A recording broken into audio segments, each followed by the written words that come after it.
Let's talk about how to pass the video interview for Deloitte in 2025. What's up guys, it's Mike from Job Ready English here with another video to help you get hired. Today we're going to be breaking down the interview process for the professional services company Deloitte. I would love to know in the comments what brings you to this video. What are you most worried about with your Deloitte interview? Never fear, because in the course of this video I'm going to be breaking down the entire video interview process. Now please, if you want more videos like this, make sure to like the video, subscribe to the channel, and we're going to be releasing loads more videos just like this. So before we get into the video, I'm just going to break down the process. We're going to talk about 5 fast facts for Deloitte, what you can expect in their video interview format, most common questions that we identified from our research from publicly available sources from the past 6 months, actually since we did our last video, which was in April 2024, and also special cases or things that may come up that we feel that it's important that you are aware of. So let's jump into 5 fast facts about Deloitte. In 2024, Deloitte's annual revenue was just shy of £5 billion. £900 million of that came straight from audit-related services. In 2024, Deloitte launched its generative AI platform called PairD. Over the course of 6 months, over 140,000 prompts were entered into its service. 45% of Deloitte's UK workforce are women. In 2024, Deloitte spent £62.7 million on learning and development. To put that into perspective, that's over £2,000 on each individual member of staff. In 2025, Deloitte plans to increase its headcount by 5%. Their current UK workforce is just over 28,000 people, which means by the end of 2025, Deloitte is looking to employ over 30,000 people here in the UK. So what can you expect from Deloitte's video interview process?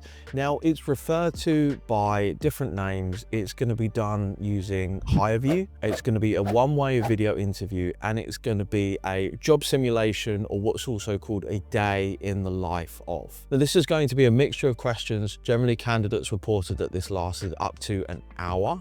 And it's going to be a mixture of SJT ranking questions, 6 video response questions, which will be a mixture of motivational questions, competency questions, and perhaps a commercial awareness question. And there were some special cases reported. Deloitte slightly unusually alters its job simulation based upon the role. Now, you might be sitting there thinking to yourself, but Mike, surely that's a common thing to do. Actually, it's not. A lot of companies will use exactly the same process for different roles. So Deloitte is unusual in that respect. And there are some special cases which have been reported, which I'll go through after I go through the common interview questions and how to think about answering these questions. In terms of timings for the video interview questions, candidates reported different timings, so I'd like to think about a minute to think about your response and then 2 minutes to answer the question. So let's jump into the 9 most common questions that we found from our research. Question number 1, why do you want to work for Deloitte? Now, you'll notice in my 5 fast facts, I gave you some pretty interesting facts about Deloitte, which realistically probably couldn't be said about any other company, apart from the facts about the percentage of women who are working at Deloitte UK. Now, that is really what they're looking for in their answer. Now, if you've got 2 minutes to answer this question, you want to dig out 4, 5, 6 facts, depending on how long those facts are and how interesting you find them. Make sure you find facts that you personally are interested in. It doesn't matter what type of facts they are, but I suggest they are not the same facts. So it shouldn't be loads of revenue facts or loads of diversity facts. That becomes a little bit samey. Bonus points for this question is taking one of the facts and relating it to yourself. For example, if you are a young woman watching this video and you said, well, I'm actually really encouraged by the fact that Deloitte's workforce is almost 50% women and 50% men. You could talk about the gender pay gap. This is something which relates to you. Most importantly for this question, please make sure that you're talking about something that you find interesting. If you find it boring, you're going to come across as bored. Question number 2, why you? Or introduce yourself to your colleagues. Now, this is an unusual question, the second part or the second type, because essentially they're the same question, right? So introduce yourself to your colleagues. So basically you've gone to your job, you're showing up at a client's site and you're introducing yourself to your colleagues. How do you do that? Well, here is a really simple 6-part framework to think about how to do this. Who are you and what are you doing now? What have you done before in the last 3 years? What's your work experience? Voluntary and extracurricular activities. And finally, what are your skills, interests, and hobbies? And the last bit, which I really like, is ending with a bang or something that's a little bit of a hook, something that's interesting that would start off a conversation with somebody. So for example, if I was to introduce myself, I might say at the end, and I also, in the summer months, really enjoy canoeing. That's something when you talk about, the other person's going to go, canoeing? Tell me a little bit more about that, Mike. Let's have a conversation. If you want to know how to do that a little bit more in depth, then make sure you search our Tell Me About Yourself video from Job Ready English, where I break this down into more depth. Question number 3. Why this role? Why do you want to do this job? What has attracted you to applying for this position? Now, when we're answering this question, we want to think about it in 2 parts. The first part is explaining what you would do in the job. Now, normally when I talk to people about this, they're a little bit confused. They're like, but Mike, why am I explaining what sort of job that I would do? They know that. They're the ones that are advertising for the job. Okay, the reason why you're doing this is because you're doing a one-way video interview through Hirevue. Hirevue is taking what you say and is putting it into words. It is then going to use that to match it up to the job description to think, this is how close a match I think Mike is for what we would like him to do. So by explaining what the job is, the skills, the responsibilities, the technical ability that you might need, you're going to be demonstrating that you understand what you're going to do in the job. Now, the second part that we want to add to this is 2 or 3 key skills that you think, I'm really good at that. I'm really good at numeracy. I'm really good at teamwork skills. I'm really good at leadership and a little bit of proof. I have great leadership skills because I've actually led my university rugby team for the last 2 years, which was meant traveling away all around the country for 57 different matches and leading lots of different teams. The reason why we want to provide the proof is this is the difference between an opinion and an experience. An opinion is just what you think. An experience is proof because you have been through that. Question number 4, tell me about a time you worked as part of a team. Now, when you're answering competency questions, what I want you to make sure that you're doing is using STAR, which is situation, task, action, result. The majority of your answer should be based in the action. And the action is really where you demonstrate what's good about your teamwork. What makes somebody good at teamwork? Well, they're a good listener. They do their part. They try to help others. They're communicative. They understand that they're working towards a common goal. They go above and beyond to help others and realize that it's about we and not me. And that's just a couple of things that you can outline.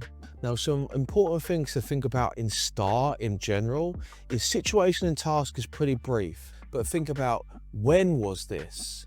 Where was I? Who was I with? And make sure that you end with a result which shows that you really understood what you were doing, and by being good at that skill, you were able to get a great achievement and reach your goal. Question number 5, tell me about a time you had to overcome a problem. Now, working at a company like Deloitte, you're really going to have to learn to become a good problem solver. Now, what does this mean when we're talking about overcoming a problem? Do I mean, well, I've run out of milk, so I need to go to the store, or how can I solve world hunger? No, something a little bit in between. I would suggest that there should be an element of complexity to the problem. Now, the problem could be that you're having to do multiple things at the same time, that you're having to do something which is particularly difficult. If this thing is difficult, then it's important that you explain to the camera, why is this difficult? What are the things that are involved? And if you're struggling to think about how to answer this question, don't think about telling. Think about teaching somebody else to overcome the problem which you have just overcome. Question 7, give me a time when you led a team. So again, using STAR, a lot of these are revolving around teamwork, leadership, problem solving, conflict resolution. These are really common skills that we come across in interviews for large companies that they're looking for. In fact, as I seem to remember, when I broke down a series of script templates a couple of years ago from one of our courses, I really broke down most competencies to 6 key skills, whatever the job and whatever you're doing. So now when we're talking about leadership, what are we really looking for? Well, number 1, why are you the leader? How are you going above and beyond to help other people? How are you allocating your resources, communicating, marshalling people together to make sure that they're all getting the things that you need to get done and also not burdening them with other things? A really important thing about a good leader is essentially they are the person with the bird's eye view of everything that's going on. All of the people that are being led by you are not having to worry about what Fred's doing, what Steve's doing, what Susan's doing. They're just worrying about their own part. They receive direction from you, and this gives them some reassurance and also allows you to marshal and administer your resources as you move towards that common goal. Question 8, tell me about a time you made a mistake and what did you learn from it? Now, this is what is known as a negative competency question. A time when you made a mistake, a time when you failed, a time when you missed a deadline. Now, what's really important about this is understanding that these are lesson style questions. So don't turn around and go, I've never made a mistake. I don't have any weaknesses. Well, I've never missed a deadline. Okay, probably if you're like me or most of humanity, then you have. So first of all, if you're stuck thinking about an answer to this, just say out loud the first thing that comes to your mind when you're posed with this question. There's going to be something that just grabs you. Then just lay it out how it is. Don't try to dress it up. Don't try to minimize the mistake. The chances are, if you are a graduate applying for a job at Deloitte, you haven't made too many mistakes and the mistakes haven't been that big. Okay, so when you're laying it out, just lay out the steps that led up to the mistake. And a lot of times when I'm listening to people give their answers, it's due to a lack of information, a change in circumstances, or naivete. And naivete is basically leaving something too late, thinking that you're better than you are, maybe being a little bit arrogant and having that sort of youthful confidence that is brilliant and that companies love, but also leads people to make mistakes because that's how we learn and how we get better. But importantly, you make the mistake. What did you learn? What can you do better? How can you improve? Because it's really important as a young professional, a young person growing into becoming a mature adult, that we are able to accurately self-assess things and go, do you know what, mate? I made a mistake. I'm really sorry. This is what I'm going to change, and this is how it's going to be better. Question number 9, tell me about a recent piece of business news and how it relates to the role that you're applying to.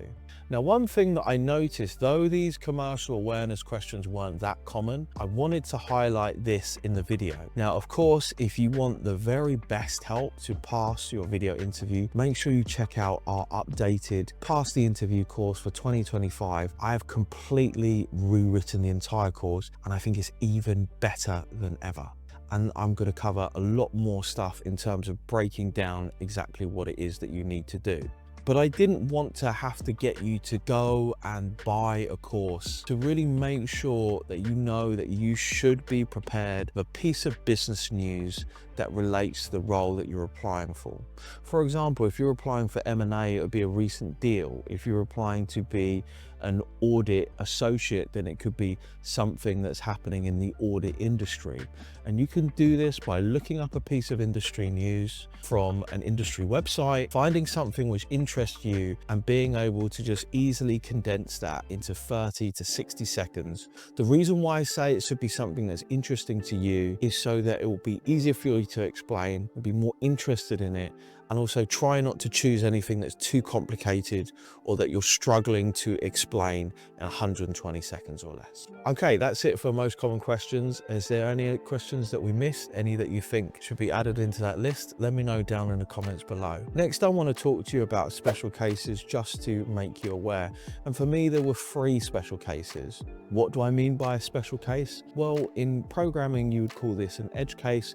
This is basically where something has come up more than twice. If something comes up once, even twice, I tend to disregard it in the sense that we are not able to marshal our resources effectively if we're trying to prepare for every single possible thing that could happen. This is an ineffective use of our time. We want to be focused and deep rather than broad and shallow. Because if we're broad and shallow, we're just going to be not very good at a lot of questions. Where if we're focused and deep, we're going to be pretty good at the vast majority of frequency or probability type. Whereas if we're deep in our focus, we're going to be good at the most common things that could come up. So the 3 things that come up were specific commercial awareness questions related to your role, which I covered in question 9. A short case study and an email response, and an additional business email response. Now, something that I do recommend that you do is practice case studies. This is super important. If you want access to short case studies, it's all included in our Pass the Interview pack, where I walk through and explain to you how you can answer these case studies and put all that information into a business email. Guys, if you enjoyed this video, please help us by liking the video, subscribing to the channel, sharing this video with your friends, with people who you think it might be useful for. Tens of thousands of people have shared this video. Let me know what company we should cover next. In our Tesco video, Lesia had asked us to cover Savills Real Estate, which we've added to the list. So we'll be covering that at another time. Guys, thank you so much for watching the video. Best of luck with your interview. Please let me know how you get on. I love reading all the comments and I reply to them all myself. Bye.